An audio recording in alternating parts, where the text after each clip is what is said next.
écoute, je suis ravi d'être là, Juliette. Ça me fait hyper plaisir. Et toi, ça va? Moi aussi, je suis contente d'être là. Ouais. Ça me fait grave plaisir d'être là aussi, à Bon, bah, Paris. ouais. C'est rare, c'est une fois par an. Mm. Je suis honoré que tu viennes me voir pour ce passage annuel. Donc, Merci de m'accueillir dans ton ouais. si beau local. Ouais. Bah, écoute, tu seras réinvité à venir dans Non, c'est trop bien. quelques années quand tu seras encore plus pimpé. Euh, mais ouais, du coup, ouais, t'es enfin, tu débutes la promotion de ton film qui s'appelle Rise. Rise, qui est à voir comment, où, pour tous les auditeurs. Alors là, pour le moment, en ce moment, on est sur une tournée. Donc, le festival s'appelle Montagne en scène. Ouais. En fait, les diffusions du film, elles ont attaqué début octobre au Hi-Fi Festival. Il y a eu la première. Et après, j'ai fait un autre festival qui s'appelle Wheel of Popo.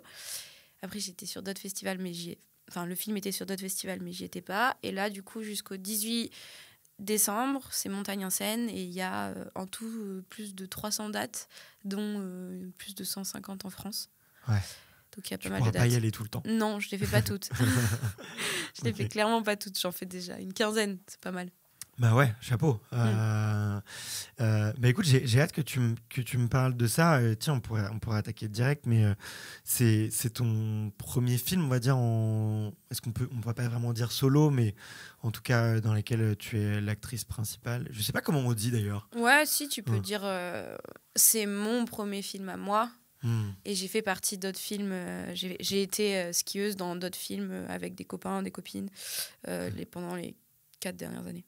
Ouais, ok. Donc c'est mon premier film où je suis l'actrice principale. Je sais pas comment dire. Tu mets La l'actrice. protagoniste principale et Ouais. où je fais partie de la réalisation du film, Ok, de la production du film. ok, ouais. Et donc c'est la première fois que tu fais une promo aussi intense. Et ouais, c'est la première fois que la promo elle est si intense et on s'attendait pas à tout ça et c'est vraiment cool parce qu'on n'avait pas prévu d'avoir un projet qui prenne tant d'ampleur et en fait le rendu final a fait que ça a plu aux gens, aux premières personnes à qui on l'a montré. Puis derrière on a été contacté, on a demandé des festivals, on a été contacté par d'autres festivals qui ont vu les teasers et tout ça et du coup c'est pour ça que ça a pris toute cette ampleur là et du coup malheureusement le film il est pas dispo avant fin janvier sur Ok. sur internet mais d'ici là, il y a encore plein de dates. Ouais, c'est vraiment cool. Ok. Quand tu dis que vous vous attendiez pas à ce qu'il y ait autant d'ampleur, c'était parce que c'était une nouveauté pour toi, parce que c'était pas le projet initial qu'il ait autant de succès. C'était. En fait, on était parti. Bon, dans tous les cas, on voulait faire un bon projet. On était parti sur quelque chose de. Enfin, notre idée, elle était cool de base. Ouais.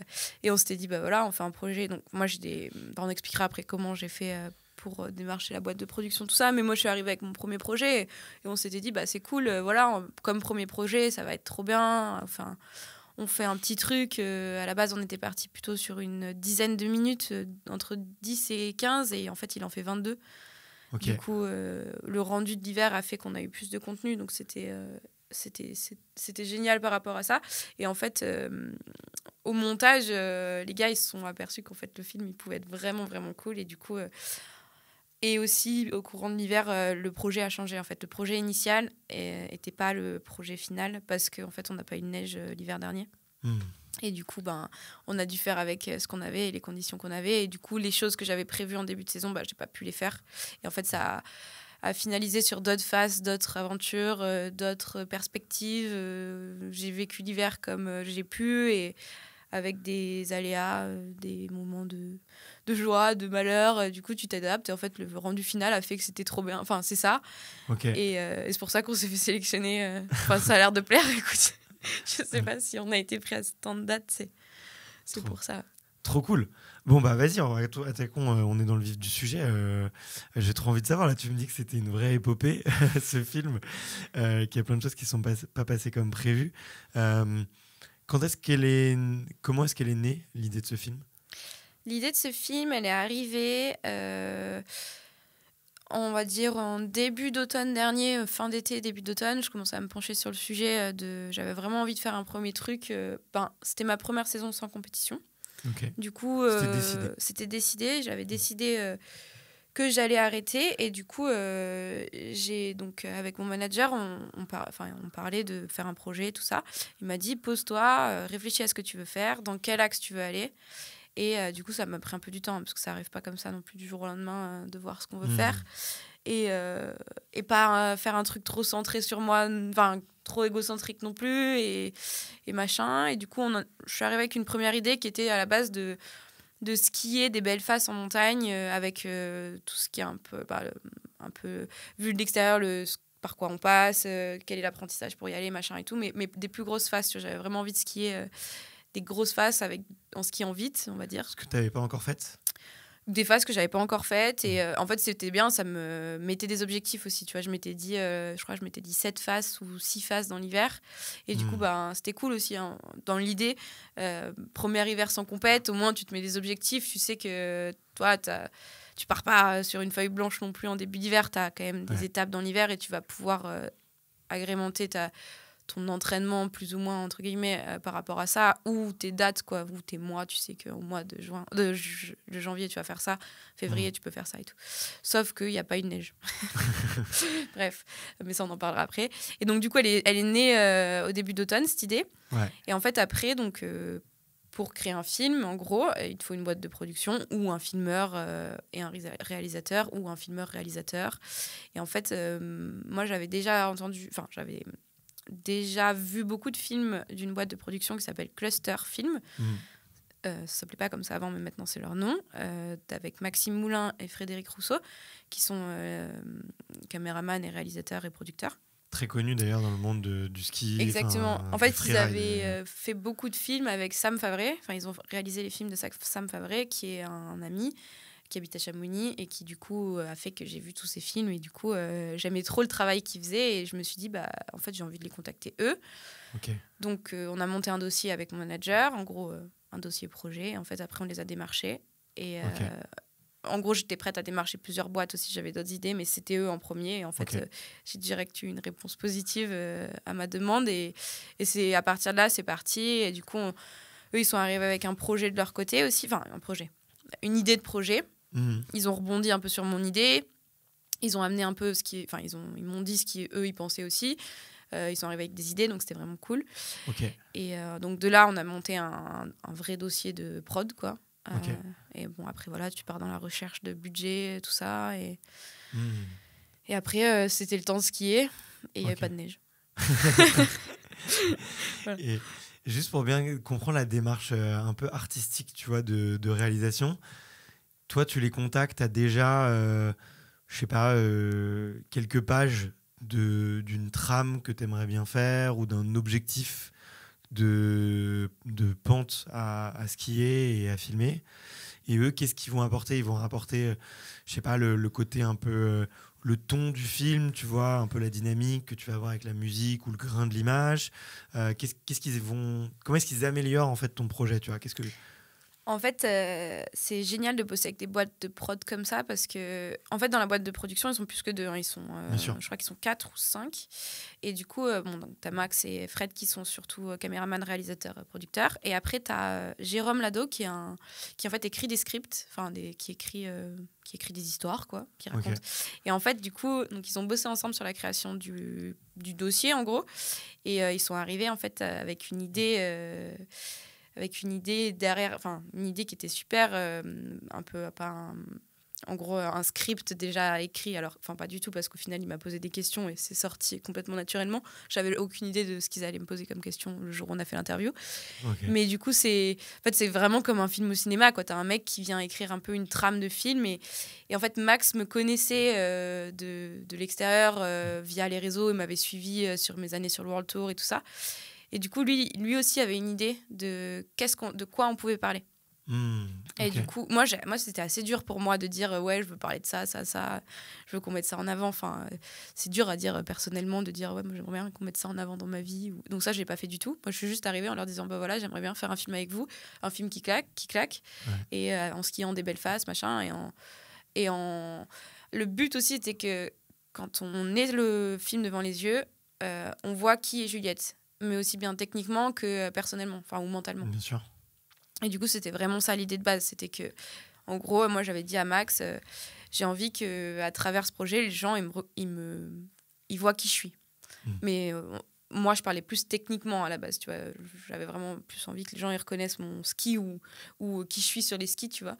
Et en fait, du coup, avec le fait que Jérôme écrit des questions et ils ont écrit un peu une trame, ou écrit un peu une direction de film, ça a pris le côté un peu intimiste. Et du coup, dans le film, tu vois, oui, le technique, mais tu vois aussi beaucoup d'intime et beaucoup ce qui se passe dans mon cerveau. Ouais. Donc, c'est assez cool. C'est un parti pris qui est original, hein, quand même, pour, tu vois, être allé pas mal de fois à Montagne en Seine et pour avoir vu quand même pas mal de films. Il y en a quand même beaucoup qui se livrent peu, tu vois. Alors, j'ai toujours pas vu le film, je le vois demain soir.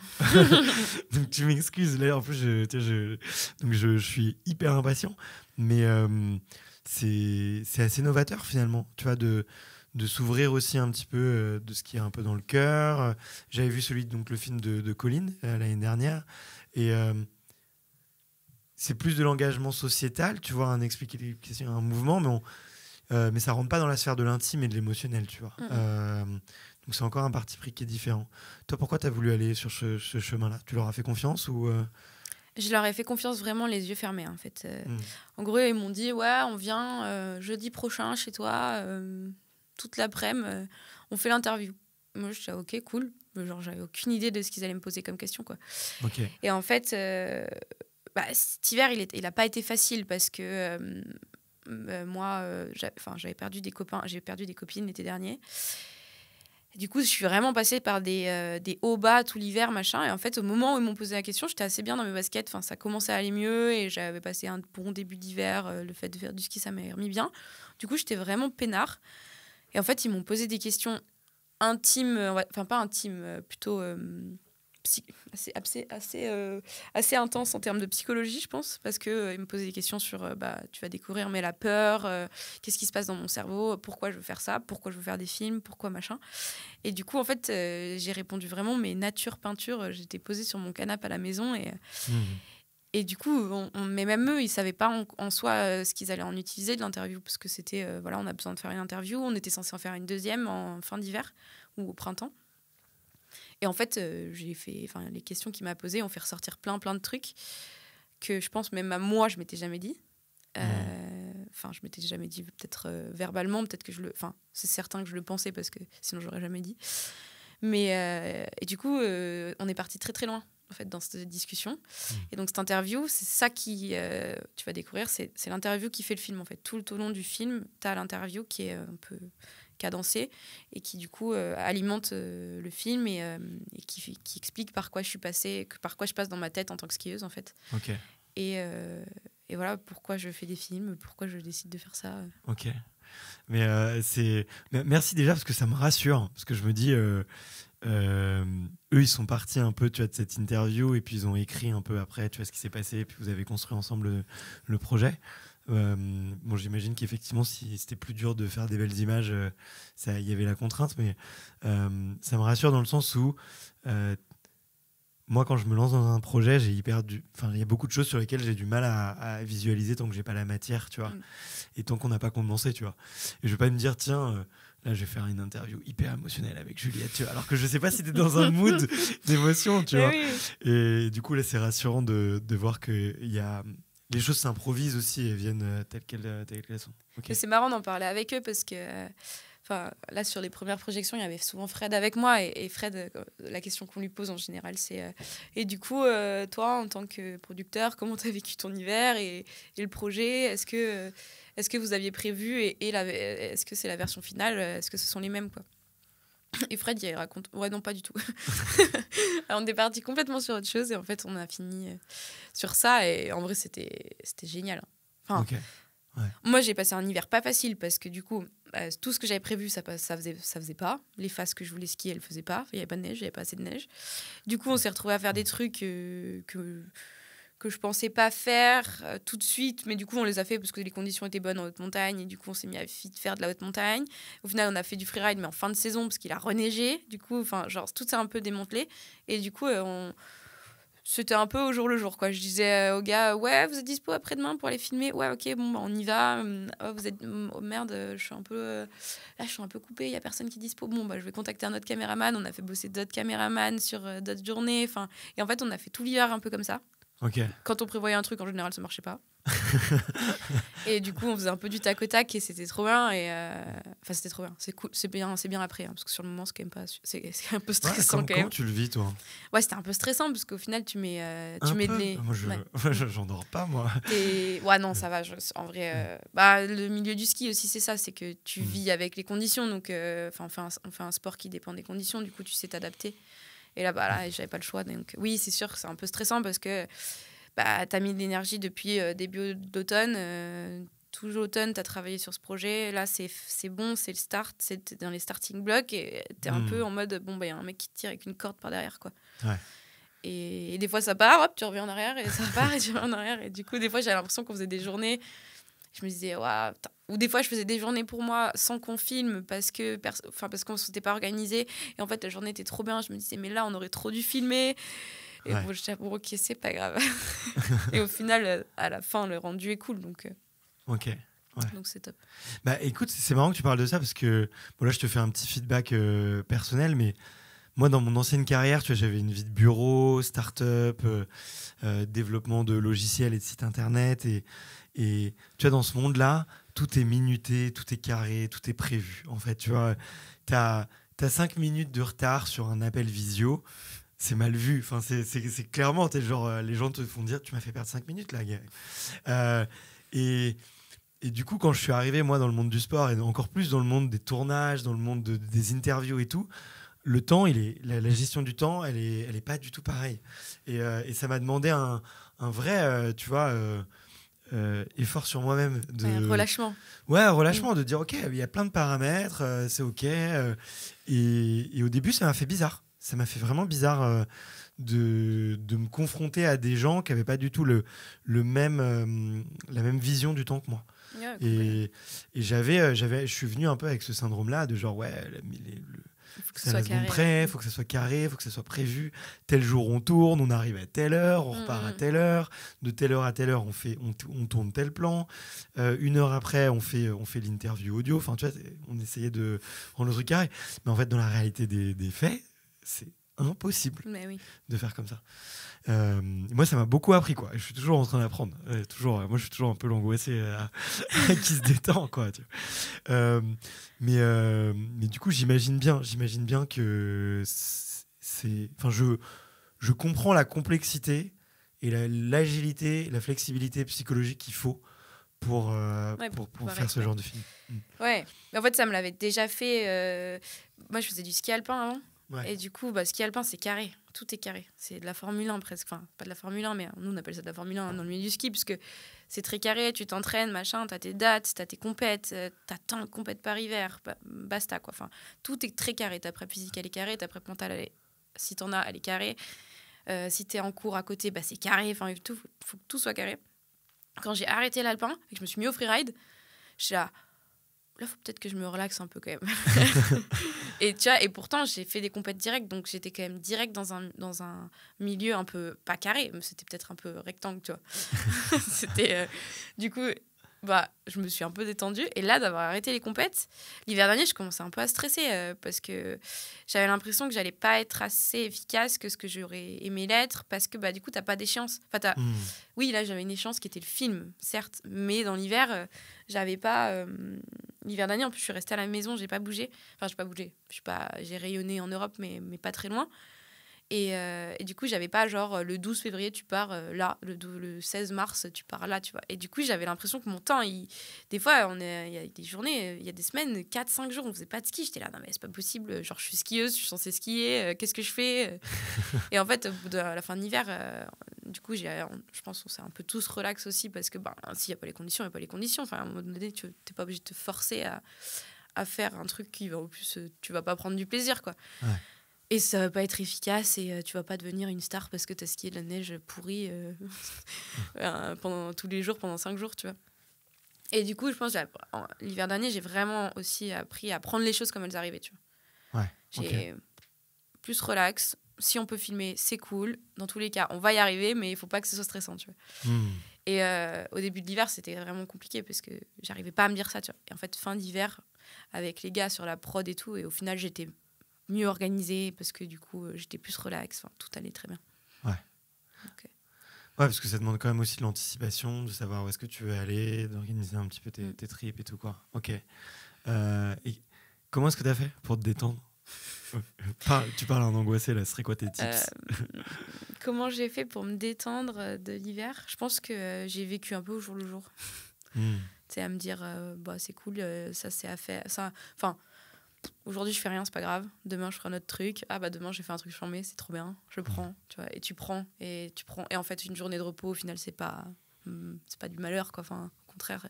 Après, dans le travail, c'est un peu différent parce que des fois, bah, faut. Enfin, toi, j'imagine, dans ta situation, c'est pas complètement pareil. Mais nous, vu qu'on vit dans un milieu extérieur, enfin, c'est outdoor.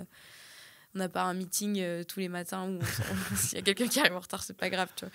Du coup, ouais, je pense que c'est vivre un peu au jour le jour, accepter que des fois, ça se passe pas tout comme tu avais prévu et que c'est pas grave des fois si tu te mets des échecs et des fois, tu auras des journées qui seront trop bien. Des fois, que ce soit au boulot ou au ski ou dans ta cuisine, peut-être qu'il y a des journées qui vont t'émerveiller et d'autres qui vont t'embêter. Ouais. Et je pense qu'il faut avancer comme ça, tu vois. Tout en gardant des objectifs dans la tête, parce que je pense que si t'as pas trop d'objectifs... Quand t'as pas d'objectifs, c'est quand même difficile d'être bien dans son cerveau, tu vois. Enfin, d'objectifs ou de but où aller, tu vois. Ouais. Enfin, moi, je sais que je marche comme ça. Si je pourrais pas être dans ma vie de tous les jours et me dire... bon, bah là, je me laisse aller, on verra bien ce qui arrive, tu vois. Certes, il y a des moments où on essaye de surfer la vague et voir comment elle arrive, mais que tu gardes quand même toujours deux, trois trucs dans la mirette, quoi. Ouais.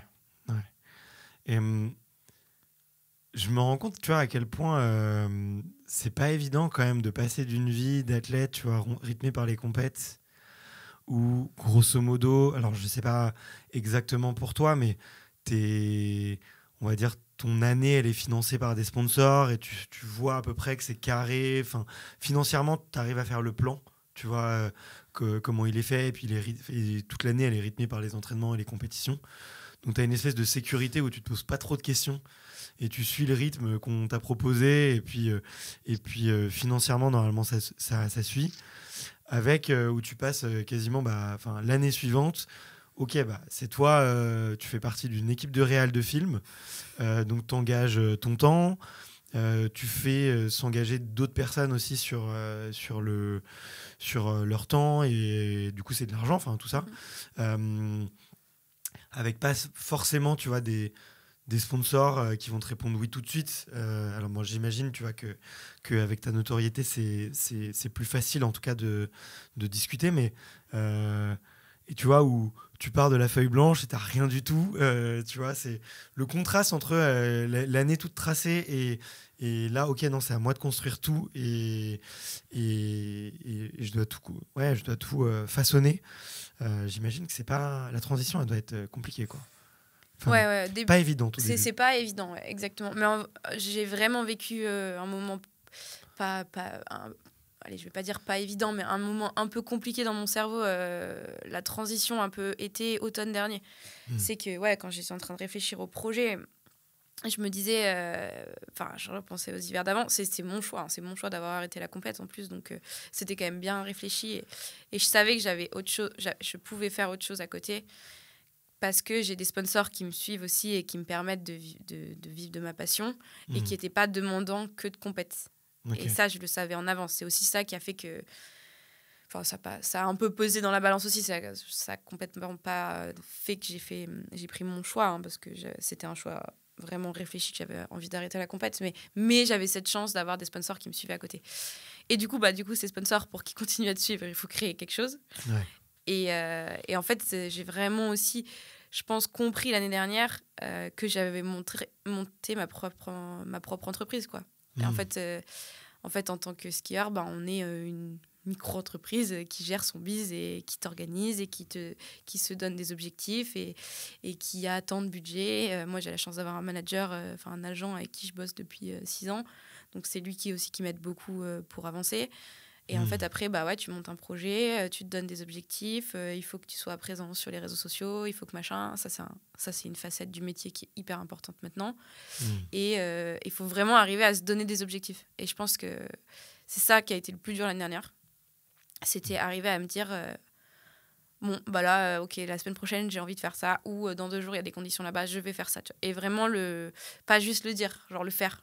Ouais. Et après, par contre, j'étais vraiment, mais trop contente et une satisfaction personnelle de ouf quand j'ai réussi à le faire. Quand j'ai organisé des journées de shooting et qu'on est monté skier, des faces, machin, tout était cadré. Non, tout n'était pas cadré. On est parti en discussion avec les pisteurs, t'organises avec... pour la sécurité, c'était eux qui m'avaient bien briefé sur comment étaient les conditions. Après, t'as les cadreurs. T'avais Fred en bas au drone. Il y avait Pierre qui était avec moi pour qu'on soit un binôme pour monter et qu'on soit question sécuritaire aussi. Et en plus, on a skié. Quand on est arrivé en haut, c'était juste incroyable. On a skié, je suis arrivée en bas, j'ai eu de la satisfaction, je l'avais jamais eu en compète. Genre, okay. ça m'a transcendée. J'étais là, mais c'est ouf. En fait, je suis trop contente d'avoir réussi cette journée. Parce que c'est un bon combat, c'est cool, quoi. C'est vraiment bien. L'organisation de ces journées, elles sont vraiment cool. Ouais. Est-ce que ça fait du bien aussi que ce soit plus des objectifs chiffrés? Alors, il y a forcément des objectifs chiffrés, tu vois, forcément en termes de nombre d'images, en termes de budget, en termes de followers et tout, mais la compète, ça te met quand même dans un mood où tous les week-ends, t'es assimilé à un temps, t'es assimilé à une position. Et tu vois, se détacher un peu de ces chiffres-là, à quel point ça fait du bien, en fait? Tu penses que c'est un peu lié à ça? Je pense pas que ça fasse du bien à tout le monde, déjà. Moi, ça m'a fait du bien parce que je pense que je suis pas une immense compétitrice dans l'âme, déjà, de base. Pourquoi tu dis ça? Parce que j'ai toujours fait de la compète, mais j'ai jamais été très... tu sais, genre, j'ai jamais eu trop la hargne de gagner. Genre, en alpin, je me rappelle, j'avais des copines qui étaient avec moi, j'étais trop contente pour elles si elles étaient devant. Enfin, si elles avaient fait un bon résultat, tu vois. Si elles étaient sur le podium et que j'étais 10e, j'étais contente pour elles, quoi. Okay. Et en freeride, c'était pareil. Bon, évidemment, j'étais ravie quand j'ai fait des podiums, mais j'étais aussi trop contente pour mes potes, ou mes potes filles et mes potes mecs, quand ils faisaient des résultats de ouf, quoi. Et du coup, j'ai jamais eu cette haine de pas avoir fait bien, ou des fois j'avais de la haine contre moi-même, de me dire bon, tu fais suer, quoi. Genre tu mets tout en place pour faire ça, super, quoi. Mais c'était pas par rapport à ma place, tu vois. C'était plus par rapport à moi-même. Bref, et du coup l'année dernière, d'avoir plus de tout ça, plus de compètes, plus de personnes qui te jugent sur des compètes de freeride, plus de chrono, plus de... je pense que ça m'a un peu libérée et... en vrai, j'étais complètement épanouie l'hiver dernier, quoi. Et en fait, j'ai moins vécu de haut-bas l'hiver dernier, on va dire, psychologiquement, que quand t'es en compète et que tu fais un podium et la compète d'après, tu tombes. Ou tu fais un podium et la compète d'après, tu te fais mal, tu vois. Et du coup, l'hiver dernier, c'était mes choix. Si ça marchait pas, mais j'avais pas de haine, quoi. Ouais. Et quand ça fonctionnait, c'était en général très, très bien. Ok, ouais. C'est hyper intéressant. Et notamment, tu vois, je sais pas pour toi comment est-ce que tu vivais la compète, mais on a toujours tendance, tu vois, à dramatiser les échecs de compétition que tu as fait un week-end, et le podium que tu vas faire le week-end d'après, il va pas du tout rattraper. Enfin, il balaye, mais en termes d'intensité, tu t'en veux toujours plus que tu n'es heureux, tu vois. Hormis à certains moments, tu vois. Je trouve que c'est un truc assez dur dans le sport, quoi. En termes de dopamine et de plaisir, t'es toujours plus. C'est vrai que les échecs, tu t'en rappelles, alors que des fois.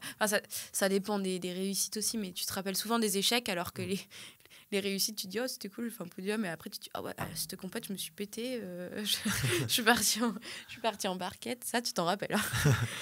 Ah, mais moi je le vois avec tu vois, les retours, bon là c'est autre chose, c'est les retours réseaux sociaux et médias et tout. On reçoit des centaines de messages par semaine pour nous dire tiens, les interviews elles étaient trop bien, merci d'avoir invité un tel, c'est trop cool et tout. Et le petit message de la personne qui a écouté un épisode, qui nous connaît même pas, et qui va nous dire je suis désolé, mais à la minute 15 vous avez bégayé et puis vous avez fait une remarque, c'était beaucoup trop long, la prochaine fois s'il vous plaît est-ce que vous pouvez couper ce passage? Mais moi je le prends 1000 fois plus dur, super mal, alors que c'est quelqu'un qui, tu vois, qui te connaît à peine et et qui bossent pas, quoi. Enfin, qui... Faut vraiment arriver à se mettre des œillères dans nos milieux. Je pense que toi, c'est pareil en tant que... Enfin, en tant que... Comment tu te présentes d'ailleurs? Journaliste, présentateur, podcast. Comment tu te présentes? Il y a deux façons de voir. Il y a qu'est-ce que les gens voient. Et effectivement, les gens vont voir un animateur d'une émission d'interview inspirante dans le monde du sport avec des athlètes. Et après, il y a 90... Donc ça, c'est 10% réellement de ce que je fais. Et après, il y a 90%, c'est monter une boîte, tu vois. Donc c'est plutôt être entrepreneur et tu vas recruter des gens, faire du commercial, organiser les interviews, gérer les petits pépins, tu vois. Donc en tant qu'entrepreneur, il faut vraiment arriver, ou en tant que sportif, ou en tant que personne dans la vie de tous les jours, je pense qu'il faut vraiment arriver à mettre des œillères sur certains trucs, en garder les côtés où ça peut être... Enfin, moi aussi, j'ai eu des remarques dans ma vie. Mais pourquoi t'arrêtes la compète, machin, c'est une erreur. Ou à une époque, non, mais si tu fais ça, tu n'y arriveras jamais. Si c'est pas constructif, faut que ça faut que ça rentre par une oreille et que ça ressorte, quoi. Ou que tu le vois et que tu l'effaces de tes yeux. Mais toutes les conversations, ou tous les messages que tu reçois, ou tous les gens qui peuvent te dire quelque chose, mais si c'est pas constructif, faut que tu te mettes faut mettre des œillères et avancer, parce que forcément, on plaît pas à tout le monde. Ouais. On peut pas être aimé par le monde entier, c'est pas possible. Ah, c'est clair, c'est clair. Mais tu vois, là, j'ai fait un truc, c'est ma coach business. D'ailleurs, Sandrine, je t'embrasse. Si t'écoutes cette interview, elle m'a filé un super tips. C'est que j'ai fait un album photo sur mon téléphone où tous les moments que je kiffe dans l'année, tu vois, il y a quasiment toutes mes interviews, ou peut-être tu vois, des vacances ou un tournage qui s'est trop bien passé. Tous les moments que je kiffe, je les mets dans cet album. Et j'ai tout imprimé et je l'ai mis dans un cadre photo géant chez moi, tu vois. Et l'idée, c'est toujours se rappeler des énormes kiffs. Et je pense que c'est des énormes kiffs. S'il y a 2 ans, on me les avait montrés, je n'y aurais même pas cru, tu vois. Je me serais dit, mais j'aurais pas pensé à avoir je sais pas, un studio, avoir une équipe, aller faire des tournages sur des bateaux, tu vois, et pour jamais les oublier, en fait. Parce que, tu sais, une fois que tu as fait une réussite, tu as fait ta médaille d'or ou tu as fait, tiens, cette super pente, bête de journée de tournage. Bah, en fait, tu sais, elle est dans un coin de ta mémoire.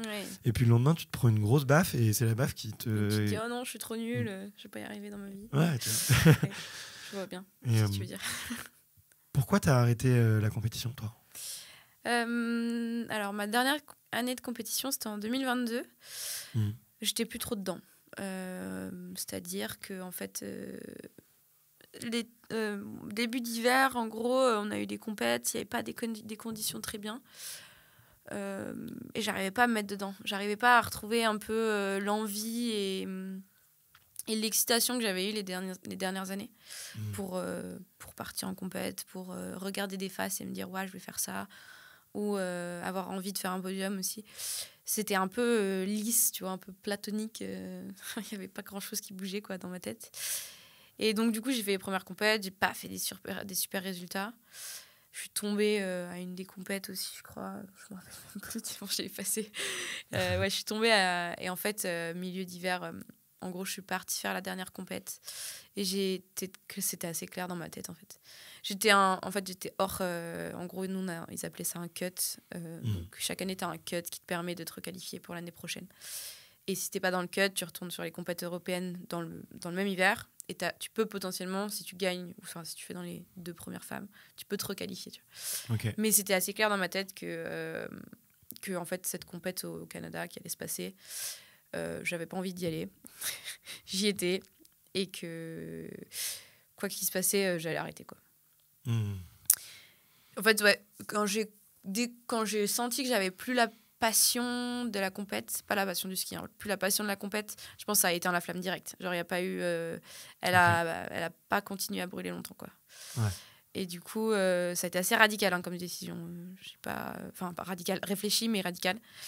Et voilà. En fait, j'ai toujours... j'aime bien dire cette explication pourquoi j'ai arrêté la compète. Dans freeride, il y a free. Et j'avais l'impression que j'étais plus free. Que j'étais plus libre. Et du coup... au début du freeride, donc il y a 8 ans, quand j'ai attaqué, je pense que le côté free, il était méga important pour moi. Et j'avais l'impression... Je venais du ski alpin, donc tu bascules dans un milieu où tout est un peu... c'est un peu la liberté, quoi. Tu choisis ta ligne, machin. Et j'aimais bien le côté compète parce que ça me cadrait, ça me donnait des objectifs et ça fonctionnait, je faisais des bons résultats. J'ai trop kiffé cette vie qu'on a, donc je me suis complètement mis à 100% dans ma vie. Et au moment où je pense que j'ai plus ce côté free, tu vois, le fait d'aller sur des compètes, on t'impose des faces.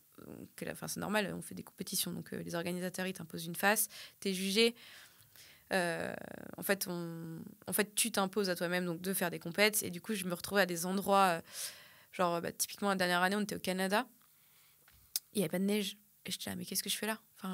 Certes, j'ai une compète, tu vois, mais en fait, je pourrais être à la maison, il y a de la neige. Donc, et tu vois, la balance, à partir de ce moment-là, je me suis dit, en fait, je pense que je suis en train de perdre la flamme de la compète et j'ai envie d'être libre de nouveau. Et du coup, en arrêtant, je me suis dit, vas-y, je vais recréer cette liberté et recréer mes choix et mes envies. Et du coup, dans le film, d'ailleurs, c'est quand même beaucoup ça qui ressort, c'est que l'hiver dernier, ça a été une redécouverte de la liberté, quoi. Ok. Mais personnel, hein, c'est vraiment pas. Enfin, je veux vraiment pas dénigrer le freeride World Tour. Au contraire, sans eux, j'en serais pas du tout là. Tu vois, mes années sur les compètes, elles m'ont fait grandir techniquement, mentalement, humainement. Grâce à eux, j'ai rencontré des gens incroyables, qui sont devenus des potes, mais c'est ma famille. J'ai voyagé aux quatre coins du monde grâce au freeride World Tour. J'ai vraiment aimé et vécu mon expérience à 100%. Ouais. Et je suis contente d'ailleurs d'avoir arrêté à ce moment-là pour pas avoir eu de dégoût par la suite, parce que ma tête était plus à fond dedans, quoi. Ouais, ok. Et je respecte énormément tout ce qu'ils ont fait pour nous et la façon dont c'était organisé. Et ce que j'ai vécu, c'était juste incroyable. Ouais. Donc, il y a l'air d'avoir quand même une bonne ambiance. C'est incroyable. Ouais. L'ambiance est folle. En fait, franchement, en plus, on était beaucoup de potes qu'on se connaissait, tu vois. Donc, au fur et à mesure des années, tu connais quand même beaucoup de monde. Et du coup, tu as vraiment l'impression que tu partais en colonie de vacances avec tes potes, faire des compètes, quoi. C'est quand même vraiment génial. Mais... Il y a combien de Françaises et de Français sur le... Maintenant, il n'y en a plus beaucoup, mais nous, à une période, on était 10 quand même. Sur 50 riders, ça fait quand même beaucoup, quoi. Ouais. Et puis après, tu te fais vite des potes. Et après, on avait. Puis tes entraîneurs. On n'a pas fait que les bons Français à rester que entre nous, tu vois. On s'est quand même un peu aussi étendu, rencontrer d'autres personnes que des Français.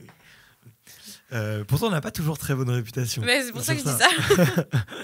C'est pour ça. On a souvent tendance à nous reprocher de rester un peu trop entre nous. Non, nous, on est ouverts. Super ouverts. Ok. Ouais, donc ça fait... Bon, j'imagine ça te fait quand même un peu... la fille qui quitte un peu la famille, mais en même temps, c'est le parcours un peu classique pour tous, tu vois, de ceux et celles que j'ai pu rencontrer. C'est normal à un moment donné d'arrêter la compétition, de commencer à faire des projets un peu solo, plus, tu vois, ce que je vais dire plutôt côté artistique.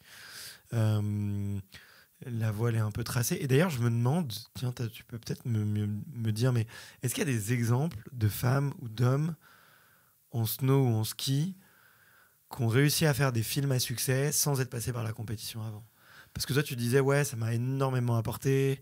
Tu vois, ça t'a cadré, ça t'a, j'imagine, énormément appris à skier, ça te fait une notoriété, ça te fait un réseau aussi. Il y en a qui ont réussi à faire sans? Je pense pas, hein. Petite réflexion comme ça. Ouais, petite réflexion. Mais déjà, si on cherche, c'est que c'est pas évident. En femme, moi, je vois personne comme ça. En homme, il y a des gars qui sont... Mais ils ont fait du freestyle. Non, mais quasi tout le monde qui a fait de la compète. Hein. Ouais. En fait, le truc, c'est que c'est... Bon, à part si t'es une méga machine de guerre, je pense que c'est ultra dur de... Si t'es un humain normal qui n'a pas fait de compète, de te faire connaître assez vite et de devenir un athlète sponsorisé par une marque et qui gagne sa vie avec le ski ou le snowboard. Tu vois. En snow, y a des petits jeunes à Cham en ce moment qui arrivent, qui n'ont pas fait trop de compète. Hein. Ok. Mais ils sont un peu plus jeunes que nous, ils ont une vingtaine d'années. Ouais, c'est une nouvelle génération, 23, peut-être quoi. Réseaux sociaux. Ou... Ouais, et puis ils sont super forts et du coup ils se sont fait repérer par des boîtes de prod, des marques. Ouais. Mais oui, là, mais parce que les réseaux sociaux sont là. Sans les réseaux sociaux, à part si t'es tous les jours sur les pentes, tu les vois pas ces gens-là. Ouais. Si t'es pas sur Instagram, Facebook et TikTok et Snapchat, j'ai tous dit, je crois. On vexe personne. Ouais. Mais, non, mais c'est marrant parce que là, c'était un peu le conseil qu'avait donné Victor. Je lui avais dit, ouais, comment faire si tu veux devenir, commencer à faire des films. Il me dit, ouais, entoure-toi parce que si tu commences à faire avec des potes, avec des gens que tu connais, c'est plus facile. Et c'est vrai que maintenant, pour les jeunes qui ont 18 ans, qui habitent en station, maintenant avec les super téléphones que tu as, tu vois, si tu t'es un peu débrouillard, tu aimes un peu faire du montage et tout, maintenant avec la qualité de matos que tu as, avec la qualité des tutoriels que tu as sur YouTube et tout, tu peux presque... Enfin, je suis pas étonné que des jeunes, tu vois, commencent à produire des choses par eux-mêmes, quoi. Ouais, clairement. Ouais. Et sans avoir besoin aussi de très gros moyens. Non, ouais. Après, t'es limité à un moment donné. Si et tu veux comme des dans tous les drones sports. Regarde, avant, en fait, si t'étais pas un compétiteur ou un athlète qui a fait de la compétition, tu pouvais pas être reconnu, tu vois. Enfin, si t'avais pas fait de compète. Avant les réseaux sociaux, tu vois. Tu passais jamais au journal parce que t'avais fait un backflip au bord de la piste, tu vois, alors que le mec qui avait fait un backflip en compète, bah, il pouvait passer sur le JT ou sur les journaux. C'était possible grâce à la compète, quoi. Mais du coup, oui, on vit dans une nouvelle ère. Et je pense que ça va aussi faire découvrir des nouveaux champions, tu vois, qui peut-être n'ont pas du tout envie de faire de la compète et qui n'en feront jamais, mais qui sont des surhommes ou des surfemmes et qui, du coup, méritent tout... qui méritent le feu des projecteurs, quoi. Et c'est cool. Bien sûr, bien sûr. Mais ce que tu dis, ça me fait penser, j'avais eu une conversation avec Kylian Bron, et lui, il m'avait dit que ça a été un énorme soulagement pour lui de quitter la compète et de développer sa fibre artistique, parce que lui, ce qui l'intéressait, c'était d'imaginer les films, de les penser, et d'apporter un peu, c'était cette espèce de compétence et cette appétence de gestion de projet, tu vois, dans ce qu'il faisait, et plutôt que dans les films, dans les compétitions, quoi. Bah, en vrai, tu vois, Kylian, je le connais un peu, et ça a été un peu aussi c'est ce genre de personne sur qui j'ai un peu regardé. Je me suis dit, bah, c'est un peu des inspirations, tu vois, parce qu'en arrêtant la compète, bon, il y en a des gens qui font des films de ski, il y a quand même pas beaucoup de nanas qui font des films de ski en arrêtant la compète de freeride, tu vois. Et du coup, j'étais là pour aussi un peu te rassurer dans ton choix, de dire, pas te rassurer, mais t'aider à voir dans quelle direction il faut que tu ailles. Genre Kylian, ça a été clairement un mec que j'admire depuis des années, et ce qu'il fait, c'est trop ouf. Et du coup, de voir la réussite qu'il a aujourd'hui, c'est trop cool. Et c'est hyper inspirant comme histoire. Ouais, clairement. Et c'est trop cool aussi qu'il ait retrouvé cette liberté suite à son arrêt de compète. Et moi, je suis trop ravie de l'avoir retrouvé aussi. Hein. C'est pas un soulagement, parce que je vais pas dire non plus j'ai vécu avec un poids sur la tête pendant 8 ans, c'est pas du tout le cas, tu vois. Mais je pense que j'ai pris la décision au bon moment pour que ça ait été cool. Je l'ai pas trop subi ma dernière année. Et au bon moment, j'ai fait switch on-off. Et j'ai réécrit, je suis en train d'écrire une nouvelle page, c'est que le début. Je suis encore un bébé dans ce milieu du ski de montagne et du film et de tout ça. Et je suis trop contente d'écrire une nouvelle page en étant bien, quoi. Ok. Ça tombe bien que tu parles de ça, parce que tu vois, j'avais noté dans mes notes un peu la question des rôles modèles, tu vois, et aussi, alors, c'est ma perception, peut-être que j'ai un peu déformé, mais de Parisien dans sa tour, je me dis, ouais, les projets de films, ça vient en post-carrière, tu vois. J'ai un peu... Peut-être que c'est un peu le mythe, je sais pas, Kevin Rolland ou justement les frères de Lerue, tu vois, ou...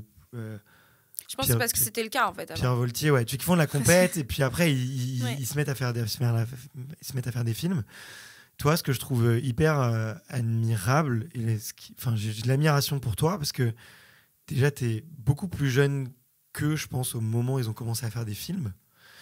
T'es une femme, et du coup je me posais la question de est-ce qu'il y a des rôles modèles, tu vois, je me rends pas compte, peut-être aux States, tu vois, où tu disais qu'il y a des moments de doute, mais moi je me suis dit en préparant l'interview, je me suis dit ouais, elle est quand même culottée, et en même temps, tu vois, Enfin, je trouve ça trop couille. audacieux. Je sais pas comment Non, tu mais veux je me dis, dire. en fait, c'est trop cool que tu vois que tu te sois pas mis de barrière mentale. Parce Ouais. qu'il y en a encore dans le sport, j'en vois beaucoup, tu vois, au quotidien. Et, En fait, il y a eu un peu un truc. Il y a 2 ans, je suis partie, donc mon hiver 2022, quand je faisais encore les compètes, j'ai passé un mois aux US au milieu. Et en fait, j'étais entourée de gens qui vivaient du ski et qui faisaient partie qui faisaient partie de boîte de prod, mais qui faisaient pas de compète. Ou qui en avaient fait avant, genre en freestyle, un peu en freeride, des qualifiers, enfin des trucs comme ça, mais qui faisaient pas de compète et qui vivaient du ski, tu vois. Mais parce que aux US, c'est beaucoup plus démocratisé en fait. En Europe, t'en as des gens qui vivent du ski que grâce à la vidéo, mais c'est quand même beaucoup moins qu'aux US.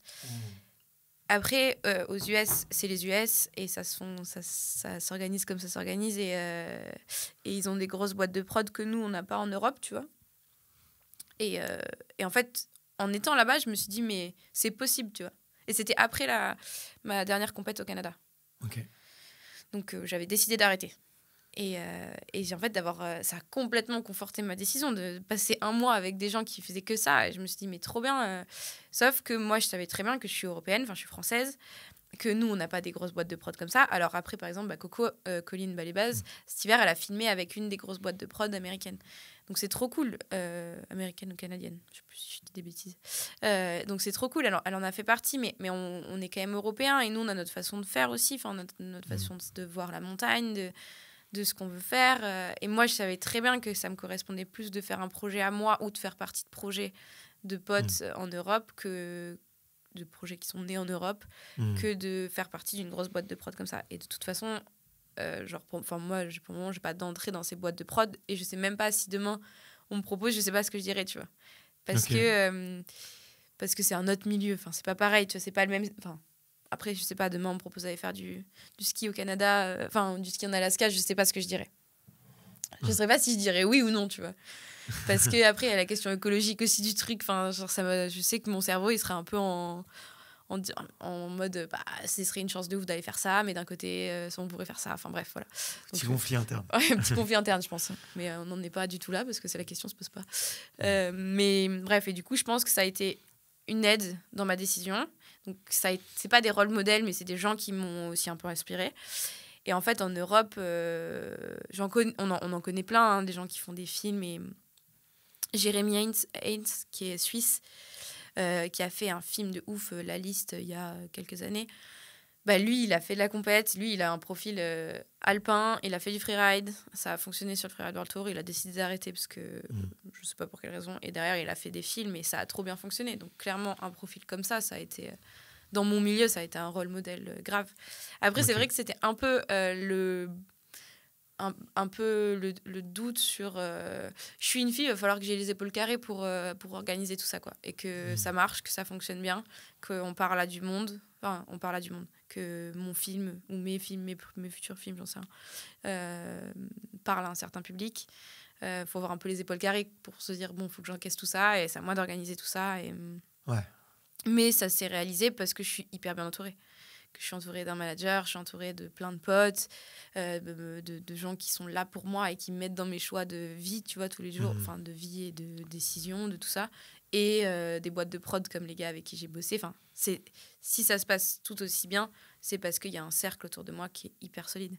Ok, ouais, qui favorise et qui est aussi catalyseur, tu vois, d'avoir plus de femmes dans le milieu du freeride et de films aussi, j'imagine. Ouais, clairement, les gars, les gars de la boîte de prod, ils étaient super chauds de faire un projet sur une femme. Donc ça, c'est trop cool. J'étais trop contente. Ok, ouais. Il y a combien de femmes qui vivent en France aujourd'hui, peut-être comme toi? Je sais pas. Peut-être moins de 10, je pense, qui vivent du ski. Ou du snowboard. Je pense qu'on est moins de 10. Ouais, c'est quand même exceptionnel. Ouais, je sais pas si je dis un chiffre. Non, je pense, c'est ça. Après, ouais. Moi, je travaille à côté, un petit peu. Ça, tu fais quoi? Je suis guide de vélo. Ok. Ah bah oui, il faut qu'on parle de vélo. Et ça fait combien de temps que tu fais du vélo? Depuis toujours, j'imagine. Depuis toujours, ouais. Depuis toujours. Ta première compète? En 2020. 2020. 2020? Été 2020. Ok. Pourquoi? Parce que mes potes, ils me tannaient pour que j'aille faire En fait, je roule en enduro, donc ça se rapproche de la descente. Enfin, pour ceux qui connaissent, ils sauront ce que c'est de l'enduro. Depuis une dizaine d'années, enfin même plus, quand j'ai attaqué quand j'avais 10 ans, mais vraiment beaucoup depuis 6-7 ans. Et donc je roulais tout le temps avec ma bande de potes et je me faisais trop plaisir, on allait vite, machin, on progresse et tout. Et les gars ils m'ont dit essaye de faire des compètes, tu verras, je pense que ça va marcher. Et moi j'étais bon, me saoulez pas avec les compètes. J'en fais déjà en ski, donc c'est cool. Et en fait un jour il y avait une compète, je sais même plus si c'était une compète dans la région Rhône-Alpes, et j'y suis allée, j'ai gagné, et du coup j'ai fait bon, c'est cool en fait. Et voilà comment ça a fait que j'ai fait des compètes. Et en fait derrière j'ai trop kiffé aussi c'était le retour au chrono aussi, parce qu'en freeride c'est des jugements. Et en fait, j'aimais pas mal les chronos, parce qu'au moins, je viens des chronos, je viens de l'alpin, donc c'était cool aussi d'y goûter un peu. Et j'en ai fait quelques-unes, ça a bien fonctionné. Et puis en fait, après, j'ai passé mon diplôme de guide de vélo aussi. Ok. Donc il y a une année, j'ai fait un peu les deux en parallèle, mais du coup, en fait, je prends plus de plaisir à aller rouler pour moi et rouler avec des clients des fois que de rouler en compète. Ok.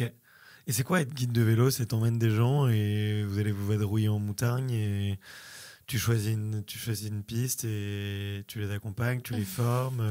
Ouais, c'est quoi le profil? Est-ce que c'est le Parisien qui va à la montagne? Est-ce que c'est le gros passionné qui fait le tour du monde, qui a un énorme niveau et qui veut juste découvrir une trace, tu vois? Est-ce que c'est, je sais pas, c'est quoi le profil type?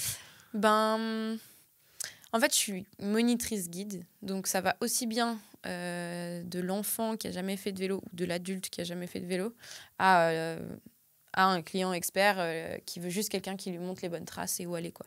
Okay. Donc on fait pas mal aussi de journées, genre beaucoup en vélo électrique maintenant quand même, mais des journées découverte, mais du coup ça va pareil, ça va de tous les niveaux, quoi. Des fois j'ai des familles entières, tu peux te retrouver avec les petits enfants, les parents, les grands-parents, parce que le vélo électrique ça lisse tout ça, donc c'est cool. Et aussi bien, tu vois, on fait des tours du Mont Blanc avec des clients, donc ça c'est un peu plus extrême, mais du coup ça part sur 3-4 jours, on fait le tour du Mont Blanc, on part les chemins, en fait voilà, j'accompagne ou j'apprends ou j'apprends aux gens à faire du vélo. Okay. Après, tu les fais progresser techniquement. J'ai aussi bossé pendant une petite période, j'ai bossé au club des sports, au club de VTT. Donc, j'étais coach des jeunes. Okay. Donc là, tu coaches. Donc là, techniquement, c'est de la progression, quoi. Et ça te prend combien de temps par an? Combien de jours? Pas beaucoup. Maintenant, je travaille plus beaucoup. Avec le ski, j'ai plus trop le temps. Je le prends plus trop non plus. Ouais. Mais je serais même pas quantifiée. Je fais pas non plus 15 000 journées, tu vois. Mais l'été dernier, j'ai bossé... j'ai dû encadrer 1 mois et demi. Ok. Ouais. C'est bien, ça te fait une coupure. Mais j'en ai besoin, mais c'est cool. J'aime bien aussi avoir... Je pense que le vélo fait que mon année, elle est trop cool, quoi. Genre, j'aime trop... La fin de l'hiver, je suis trop excitée de reprendre le vélo. Et là, tu vois, à cette période-là, en novembre, je suis trop excitée de reprendre le ski. Ouais. Ça, c'est vraiment cool. Et je pense que ça fait un bel équilibre dans ma vie. En fait, il y a l'été du Covid, ou l'été d'avant, même le Covid, j'ai fait beaucoup de vélo. Et jusqu'à l'été 2018 ou 2019, je sais plus, j'étais partie skier au Chili parce que j'aimais beaucoup partir l'été en ski. Et en fait, je le sentais un peu comme une obligation aussi de partir l'été en ski, sinon j'avais l'impression que j'allais pas être assez forte dans ma vie en ski. C'est un peu un truc dans mon cerveau de me dire si tu vas pas skier l'été, tu vas pas progresser, tu vas pas être assez forte, machin. Et en fait, l'été d'après, j'ai fait que rouler et je me suis dit, mais en fait, je suis trop bien dans ma tête en faisant que du vélo et d'avoir deux passions. En tout cas, moi, ça me correspond super bien. Et voilà, je suis pas 50-50, je suis quand même 60 ski, 40% vélo. Ok. Et tu as remarqué qu'en coupant sur le ski, tu allais avoir un meilleur niveau quand tu reviens parce que tu as plus envie et t'es mieux et tu te sens mieux, quoi, dans tes baskets, quoi. Un meilleur niveau, je sais pas, mais du moins une excitation qui est plus importante, ouais. Après, là, du coup, ça fait donc 3-4 ans que je suis pas partie l'été. Et là, cet été, ça m'a titillé un moment. Je me suis dit, j'aurais peut-être skié là. Ça pourrait être cool. Mais en tout cas, ouais, je sais que si j'avais pas le vélo dans ma vie, ce serait pas aussi cool. J'imagine. Et c'est pas... ça trouble pas certains sponsors? sur le message, ou ils sont au contraire, ils sont contents? Non, moi, la plupart des sponsors, en vrai, ils sont contents qu'on ait une double casquette. Comme ça, en fait, on communique à l'année. On n'est pas qu'un athlète hiver. Ouais. Vu qu'on dépend des saisons, les skieurs, on est des athlètes hiver, quoi. Enfin, ou des athlètes qui dépendent de la neige. Et du coup, c'est cool. Et moi, j'ai quelques sponsors qui sont été-hiver. Donc, c'est cool. Donc, je suis équipée en hiver et en été, donc c'est super. Okay. Et ça correspond super bien pour eux parce que du coup, tu es un athlète ski et un athlète vélo. Et du coup, pour eux, c'est hyper intéressant. Ouais, ok. Ouais, je vois le truc. Je m'étais noté une question sur la peur. Et parce que je me baladais sur ton compte Instagram et je voyais quelques shots, tu vois, où on te voit en haut de Pentraide. Et je me disais, mais putain, même moi, je pourrais pas faire ça. J'aurais trop peur. Et je sais pas pourquoi j'ai ressenti ça. Pourtant, j'ai rencontré plein de skieurs, de gens qui font des sports extrêmes. Et là, en le voyant, je me suis dit, waouh, je le voyais pas aussi dur et aussi. Forcément, quand tu le vois confortablement assis dans ton fauteuil face à un grand écran, ça a l'air moins dur. Et là, je sais pas, ça me semblait hyper dur. Et je sais pas, là, la question que je m'étais notée, c'est quoi ta relation à la peur? Quelle est ma relation avec la peur? Je pense que j'aime bien avoir peur, déjà. Il faut que je l'admette. Dans une certaine mesure. On a une phrase en montagne qui dit que si t'as plus peur, c'est pas bon, tu vois. Enfin, là, je sais plus exactement la phrase, mais c'est tant qu'il y a de la peur, c'est que ça va. Et si c'est le jour où t'as plus peur, c'est un peu la mort, quoi. Et du coup, j'aime bien avoir peur, tu vois. Okay. C'est pas... c'est on dirait un peu une tarée quand je dis ça, mais genre, en ski, on a souvent peur quand même. Enfin, tu vois, même en départ de compète, à l'époque, j'avais peur. C'est du stress, mais c'est plus que du stress, c'est de la peur parce que du coup, tu sais ce que tu fais, c'est engagé, que t'as pas le droit à la chute, qu'il faut pas qu'il y ait une avalanche qui parte et tout ça.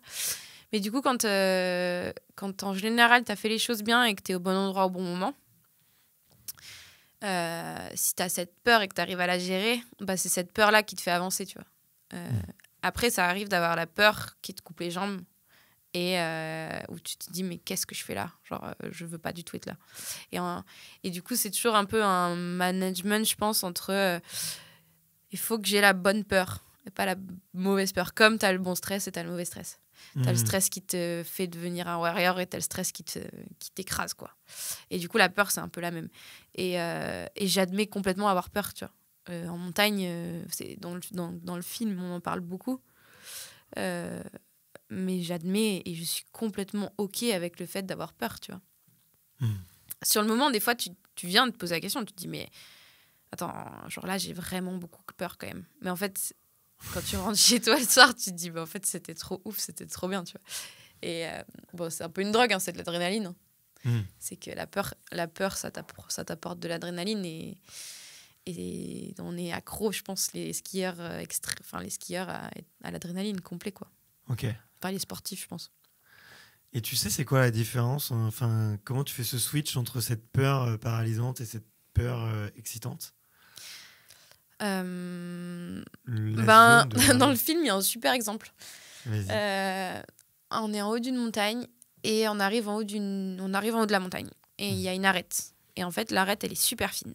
Elle fait, je sais pas, elle doit faire 15-20 cm de large. Du coup, on peut pas marcher dessus. Parce que tu as 1000 mètres à droite et tu as 1000 mètres à gauche. Du coup, on est obligé de traverser. Donc, on traverse en crabe, en fait. Donc, avec les mains sur l'arête, les piolets et tout ça, et on traverse en crabe. Et en fait, là, j'ai eu peur, et c'est de la peur qui m'a coupé les jambes, parce que j'ai pas de marge en alpinisme. En fait, j'étais avec Pierre, qui est guide, et donc, lui, il gérait bien. Enfin, il était on va dire, en gestion de moi sur la montée. Il m'apprend, tu vois. Cet hiver, c'était l'apprentissage. Donc, on est arrivé en cette montagne, c'était lui qui me leadait. C'était lui le leader de la journée, quoi. Et en fait, je me suis aperçue, genre, là, j'ai zéro marge, quoi. Genre, là, c'est extrême, mais total pour moi, quoi.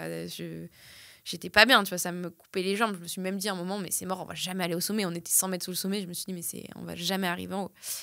Et donc, ça, c'est de la peur qui était qui était un peu saillante, tu vois, qui m'a un peu coupé les jambes. Et une peur, par exemple, juste après, genre 1 heure après, on a attaqué à skier. On arrive sur l'arête et il me dit, pars devant si tu veux. Et je dis oui. Et là, j'ai pas bougé. Genre, impossible de bouger, tu vois. Mais j'avais peur parce que du coup, j'étais en mode, mais qu'est-ce que je fais? Genre, c'était super raide et tout.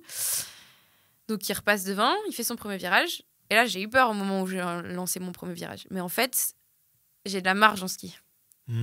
Et du coup, cette peur-là, elle m'a permis de descendre, tu vois, d'avancer. Et j'avais pas besoin que Pierre me tire comme il a fait à la montée, tu vois. Ouais. Et donc, j'ai vraiment ressenti cette peur cet hiver. Je pense que dans ta vie, quand tu as de la marge de technicité, ou c'est comme, j'en sais rien, si tu es mathématicien et qu'on te pose une énigme, enfin qu'on te pose un calcul, genre, mais t'en as fait 50 000 fois dans ta vie, des comme ça. Premier coup où tu le vois, tu te dis, c'est super dur, mais en fait, tu sais faire. Ou alors que si on te pose un truc qui a jamais été fait et que c'est une énigme impossible à résoudre, là, tu vas avoir peur. Parce que tu n'auras jamais fait un truc comme ça. Et du coup, pour moi, en ski, c'est, on va dire, quand j'ai les skis aux pieds, ça va. C'est de la peur gérable. Enfin, c'est du stress que j'arrive à gérer. Et pour le moment, en alpinisme ou en escalade ou dans des milieux où je suis un peu plus novice, j'ai du mal à gérer ce stress. Cette peur. Ok. C'est un hyper bon exemple que j'ai eu là dans un bouquin qui explique en fait la peur comme si tu imaginais en fait une cible de tir à l'arc. Et donc tout au milieu, tu as ta zone de confort. C'est Juliette dans son canapé. Le deuxième cercle, juste autour, c'est ta zone d'apprentissage. Tu vois, c'est les trucs que tu apprends, qui sont des nouveautés pour toi. Et le troisième cercle, c'est ta zone de peur, en fait. Et le 4e cercle, c'est ta zone de génie. Tu vois. Et la théorie, elle explique en fait que si tu veux passer du coup de ta zone de confort, enfin si tu veux arriver dans ta zone de génie, tu es obligé de traverser ta zone de peur. Et qu'il faut voir la zone d'apprentissage un peu comme un tremplin, tu vois. Et plus le tremplin il est élevé, plus tu peux avoir une zone de peur qui est facile à transpercer, quoi. Et là, dans ce que tu dis, c'est exactement ça, en fait. Tu vois, tu es dans l'inconnu total, donc t'apprenais, je pense, à 1000 km/h, mais du coup, ça allait... La distance à parcourir, elle était impressionnante en fait pour arriver dans ta zone de génie. Alors que dans le ski, elle est plus facile. Le tremplin est plus gros, quoi. Ouais. C'est ouf, c'est une belle métaphore. J'ai envie d'être demain, de regarder le film. Tu verras. Ça mettra le stress. Mais je regarderai, je me souviendrai de ce moment. Est-ce que tiens, je t'avais dit que je voulais parler un petit peu de développement personnel là, pour terminer l'interview. Et on m'a donné une idée de question récemment. Là. C'est qu'est-ce que tu aimes faire les 2 premières heures de ta journée? On n'est pas des bons exemples, les skieurs. Non, Pourquoi? Boire un grand café, déjà. Pendant les 20 premières minutes de ma journée, je pense que c'est boire un grand café. On va prendre l'exemple sur un hiver, tu vois, par exemple. Enfin, sur une journée hivernale. Boire un grand café, me préparer, reboire un café. Okay. Et l'excitation, peut-être... j'ai pas de routine, en fait. Enfin, c'est un peu dur à répondre à cette question parce que j'ai pas vraiment de routine. Mais, pour reprendre depuis le début, je pense que ce serait, boire un café, ensuite me préparer, rejoindre l'équipe avec qui tu vas faire tes journées. Tu vois, c'est un moment hyper excitant. Mais ça se passe en général, tu te lèves à 7h, à 8h15, tu rejoins tes potes et à 9h, tu es sur les pistes, quoi. Ouais. Et c'est ce moment où tout le monde se rejoint. C'était ce matin, tu as un peu de l'énergie, tu es content, machin, ça va être cool. Et après, c'est la découverte de la journée. Et ça, je kiffe. C'est cool. Et que ce soit en ski ou en vélo. Je pense que c'est un peu pareil. Des fois, tu planifies des trucs. Et en fait, quand tu arrives devant les faits, tu te dis, OK, là, c'est que ça va être comme ça aujourd'hui. Ouais. Et c'est un peu... Ouais. Mais c'est un peu dur à répondre comme question. Okay. Quelqu'un qui n'a pas de routine. Et tu fais quoi pour prendre soin de toi et de ton mental? Je m'entoure des bonnes personnes. Je pense qu'il y a un truc qui joue énormément dans ma vie pour que je sois bien mentalement, c'est d'avoir un entourage un entourage de bonnes personnes. Je sais pas si c'est français ce que j'ai dit, mais d'être entouré par des vrais amis et d'avoir un cercle social stable. Au-delà de mes compétences techniques, sportives, tout ça. En fait, quand je suis arrivée à Chamonix il y a 8 ans, je me suis fait mal direct et derrière, j'ai bossé à Cham pour gagner des sous à l'époque et j'ai rencontré des gens de l'extérieur, souvent des Chamoniards, mais aussi des Suédois, des Anglais. Et en fait, c'est devenu ma famille, mais vraiment. Et j'ai plein de potes dans mon entourage qui sont vraiment devenus des piliers fixes, tu vois. Et en fait, je me suis rendu compte qu'au fur et à mesure des années, surtout quand je faisais la compète, en fait, la chose la plus importante, c'était mes potes. Parce que quand tu rentres de compète, que ce soit bien passé ou mal passé, eux, ils sont toujours là. Et que si tu te fais mal, ils sont toujours là. Et je pense que pour que je sois bien dans ma tête, il faut que j'ai un cercle social qui soit très stable. Enfin, très stable. Ou que j'ai des potes, des vrais potes, quoi. Okay. Et de la famille aussi. Quand je dis cercle stable, c'est ma famille aussi, il joue beaucoup, tu vois. Mon copain, ça joue énormément dans ma santé mentale. Ok. Et c'est quoi les qualités que tu vas rechercher chez quelqu'un pour justement que ce soit quelqu'un qui te fasse du bien? Des gens entiers, je dirais. C'est des gens qui puissent pas faire, qui fassent pas de sport ou qu'ils en fassent grave, c'est pas grave, tu vois, mais juste qu'on soit en accord sur des valeurs humaines et que ce soit des gens entiers, ouais. Okay.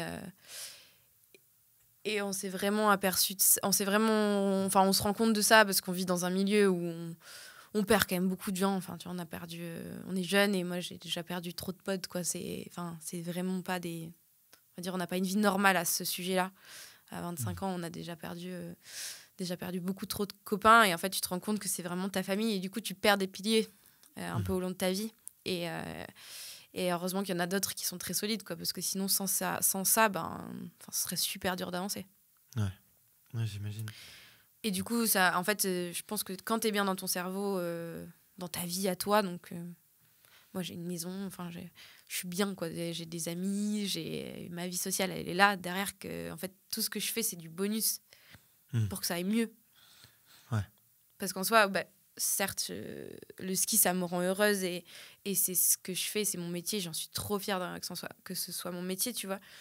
Mais si demain, je me blesse ou j'en sais rien, il arrive un truc et que je dois arrêter, je sais que ça va être dur, évidemment, mais j'ai quand même un cercle, j'ai quand même un socle stable qui me permettra de continuer à vivre, quoi.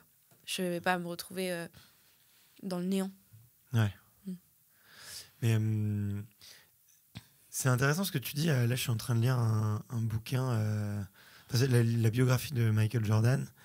Et il y a un truc qui dit, c'est que avec le succès, justement, des fois, tu déconnectes un peu de ce type de plaisir simple et des gens qui sont tes amis, qui sont les gens entiers dont tu parles, tu vois. Et c'est dur, tu vois, dans une vie remplie d'adrénaline où tu vas chercher des émotions, tu vas chercher des pantraits, tu vas chercher des images, tu vas chercher plein de sensations fortes, de se reconnecter avec des choses beaucoup plus simples et authentiques, tu vois. Parce qu'en fait, au final, le jour où tu arrêtes, tu prends ta retraite. Oui, certainement qu'on restera un peu dans le milieu parce que on est des passionnés de sport. Donc, moi, clairement, je me vois pas travailler dans la finance demain. Mais je ferai certainement partie et je reverrai des gens que j'ai vus pendant mes années de ski, de compète, de tout ça. Mais c'est tes potes qui restent, quoi. Enfin, c'est tes potes et c'est ta famille aussi. Ta famille, ils sont toujours là pour toi. Donc, et c'est des... Demain, si j'ai fait un choix de vie complètement différent et que je décide de bosser dans un autre milieu, mes potes, ils seront complètement derrière moi, ma famille, ils seront derrière moi, et ça, c'est super important.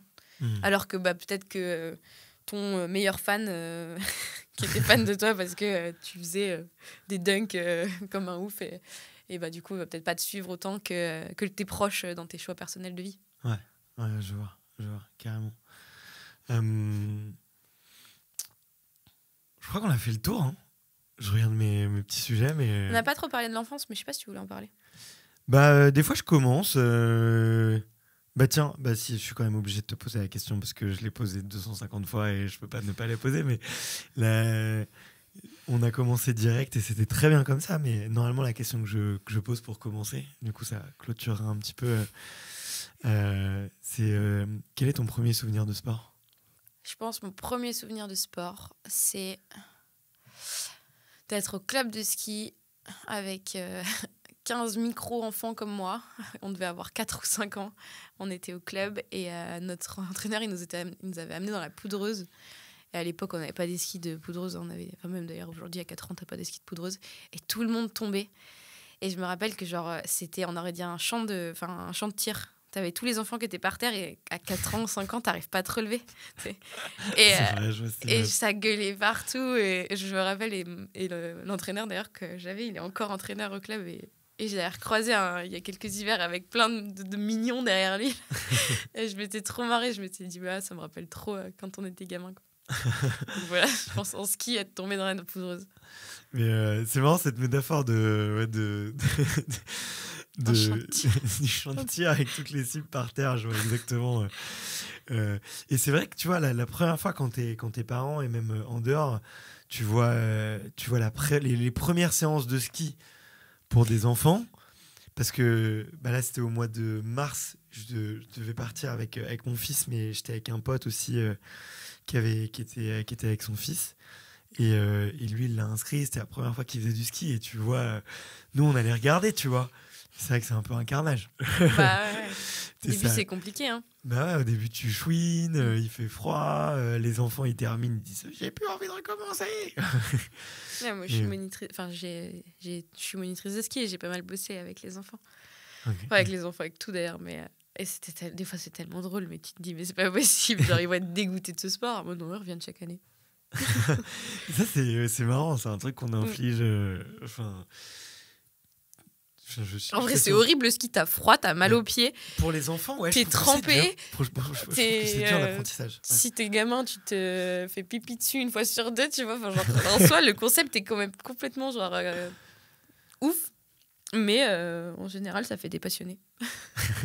Et t'es bien content d'avoir commencé à skier à 4 ans et pas à 40, je pense. Ouais, après, t'as trop peur. Ouais. T'as trop peur de la vitesse. C'est trop dur d'apprendre un sport quand t'es plus âgé. Mais c'est vrai que d'un point de vue extérieur, c'est un peu violent. Quoi. Ouais. Mais même nous, des fois, hein, même moi dans ma discipline, je me dis, mais qu'est-ce qu'on fait ? Des fois, il fait moins 25, t'es dehors, t'as le visage, il est gelé, t'as froid aux pieds, t'as mal aux pieds. Il n'y a rien qui va et pourtant tu kiffes. Quoi. Des fois, franchement, si tu réfléchis à ce que tu fais, tu te dis, mais en fait, on est taré. Ouais. Quoi. Ouais. Mais je le disais à Victor Davier, tu vois, là, il y a 2 jours, c'était... Moi, je suis moins casse-cou, tu vois, et du coup, je prends moins de plaisir à surfer et à skier.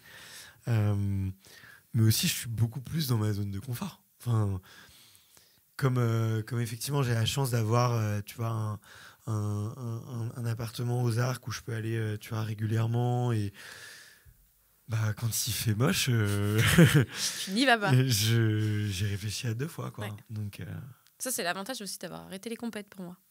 S'il fait vraiment dégueu, je vais plus skier. Je ne me force pas, tu vois. Il n'y a personne qui vient toquer chez moi pour me dire il faut que tu ailles skier. Donc ça, c'est vraiment un bonheur aussi. Et t'as plus de coach ? J'imagine avant, tu avais des séances avec un entraîneur ou tu faisais Avant, j'avais un prep physique, un prep mental et un coach en ski. Ok. Parce qu'en fait, au début, j'avais personne en freeride. Et j'avais quand même pour objectif de faire des super résultats. Enfin, j'avais envie de faire des bons résultats. Et du coup, je me suis fait mal aussi au passage. Et du coup, j'étais un peu paumée dans la tête. Je me suis dit, bon, il faut... Ce milieu du freeride était un peu nouveau pour moi. Donc, j'ai pris un coach en ski. Enfin, qui a un club de freeride, en fait. Ouais. À Cham. Et du coup, on s'entraînait avec lui. Et lui, il m'avait permis aussi de me mettre dans des cases et de faire les choses bien, tu vois. Et après, j'avais un prep mental. Avec qui j'ai pas bossé longtemps, mais ça m'a beaucoup aidé, c'était cool. Ça me permettait de faire surtout pas mal de visualisation pour visualiser des lignes, visualiser des sauts. Je suis assez nulle en freestyle, donc du coup, ça m'a aidé un peu à imaginer aussi comment tu faisais des rotations et tout ça. Ok. Je suis restée c'est comme nulle. Ça que t'as fait restée pas très forte en freestyle, mais ça me fera rire certains, je pense. Et donc, ouais, là, ça m'a pas mal aidé la prep mentale pour ça. Et prep physique, ouais, pendant un moment, j'ai eu un prep physique. Ça me permettait aussi d'avoir sur le papier un truc. Parce que moi, j'aime bien faire de la prep. Même moi, j'aime bien me faire mes séances, mais en fait, des fois, tu sais pas si c'est. Enfin, j'ai un peu des bases quand même sur le corps et ce qu'il faut travailler, mais c'est toujours bien aussi d'avoir quelqu'un qui te dit fais ça, fais ça, fais ça. Et puis, tu fais tes 15-20 séances dans l'automne et c'est cool. Ok. Voilà. Mais non, j'ai plus personne maintenant. J'ai moi-même. Free. J'ai moi-même. Ok. Bah écoute, merci beaucoup Juliette. Merci à toi. Je crois qu'on se recroise demain. et d'ici là, j'ai envie de te dire bonne promo, bon ski. Qu'est-ce que je peux te souhaiter d'autre? Qu'il y ait de la neige qui tombe cet hiver. Je crois que ça a bien commencé, non? Ouais, ça va, c'est pas mal. Je suis pas encore allée skier. On m'a dit année exceptionnelle. Donc J'espère. J'espère que c'est quoi il faut que les abeilles elles soient faut qu'il n'y ait pas eu trop d'abeilles cet été. On n'en a pas trop vu. Ah ouais? Ouais, il y a un truc comme ça avec les abeilles ou les guêpes, je sais plus ce que c'est. Je sais plus ce que c'est. Waouh. On va croiser les doigts. J'ai envie de repartir pour 20 minutes de podcast. C'est quoi cette histoire d'abeilles? On m'a pas dit. Bon, merci en tout cas. Mais écoute, c'était génial. J'ai trop hâte de voir ce film maintenant que je connais un petit peu l'histoire. Et du coup, je te souhaite plein de bonnes choses pour la suite. Merci. À toi aussi. Et à très vite. Sois relax. Ouais, t'inquiète. Merci. Je prends toutes les bonnes énergies. Eh bien, merci en tout cas à tous les auditeurs qui nous écoutaient jusque là. Allez suivre Juliette sur les réseaux sociaux. Allez regarder le film Rise, notamment si on est avant fin janvier, c'est ça. Vous pourrez, après janvier, vous pourrez aller le trouver sur YouTube, j'imagine, sur les réseaux sociaux de Juliette. Et sinon, avant, il faudra aller sur les différents festivals de films de montagne. Je vous mettrai les liens dans la description pour que vous sachiez où aller les voir.